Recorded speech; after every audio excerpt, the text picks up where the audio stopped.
रात के 2 बजे थे और मुझे याद भी नहीं था कि मैं यहाँ कैसे आया। जब मेरी आंख खुली, मैं एक पुराने अंधेरे कमरे में था। दरवाजा बैंड था और हवा में अजीब सी खामोशी थी। मैं धीरे से उठा और दरवाजा खोला, लेकिन जैसे ही मैं बाहर निकला, मुझे महसूस हुआ कोई मुझे देख रहा है। तभी थक नीचे से आवाज आई। मैं सीढ़ियों के पास गया और धीरे से झांका। वहां वो खड़ी थी, ग्रैनी। उसकी आंखें सीधा मेरी तरफ थीं, जैसे वह पहले से जानती हो कि मैं यहां हूं। मैं तुरंत वापस भागा और बेड के नीचे छुप गया। उसके कदमों की आवाज धीरे धीरे पास आने लगी।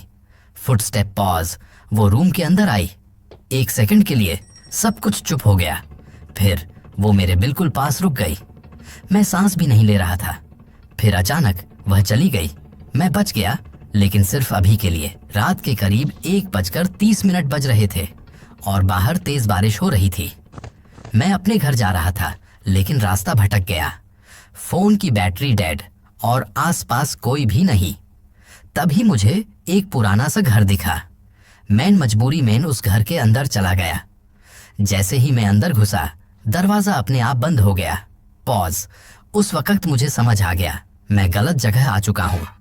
घर के अंदर सब कुछ पुराना था, फर्नीचर टूट चुका था और हवा में अजीब सी स्मेल थी। मैं धीरे धीरे आगे बढ़ा और एक रूम में गया। वहां एक बेड था और जैसे ही मैं उसके पास गया, साउंड इफेक्ट, मेरी आंखों के सामने सब ब्लैक हो गया। जब मैं उठा, मैं उसी बेड पर पड़ा था, लेकिन अब मैं फ्री नहीं था। मैं फंस चुका था। मैं तुरंत उठा और दरवाजा खोला। घर बिल्कुल चुप था, लेकिन मुझे महसूस हो रहा था कोई मुझे देख रहा है। मैं नीचे आया और एक टेबल पर एक चाबी देखी। जैसे ही मैं उससे उठाने लगा, थर्ड साउंड ऊपर से आवाज आई। मैं तुरंत छुप गया। फुटस्टेप्स धीरे धीरे सीढ़ियों से नीचे आ रहे थे।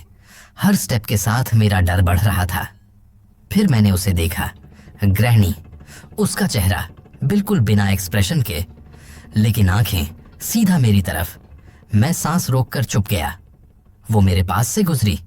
1 सेकंड के लिए लगा वो मुझे देख लेगी, लेकिन वह आगे बढ़ गई। मैं तुरंत दूसरे रूम की तरफ भागा। वहां मुझे एक हैमर मिला। शायद मैं इससे कुछ तोड़ सकता था। मैं वापस दूर के पास गया। लॉक तोड़ने की कोशिश की। लाउड नॉइज, लेकिन आवाज हो गई। उसने सुन लिया। फुटस्टेप्स फिर से मेरी तरफ आ रहे थे। मैं भागा, लेकिन इस बार वह तेज थी, बहुत तेज। मैं एक क्लोजेट में छुप गया, डोर बंद किया और चुप हो गया। फुटस्टेप्स बिल्कुल बाहर रुक गए। Long pause. वो वही थी। फिर धीरे से क्लोजेट का डोर हिलने लगा। उसने मुझे देख लिया। मैं भागने की कोशिश की, लेकिन इस बार मैं बच नहीं पाया।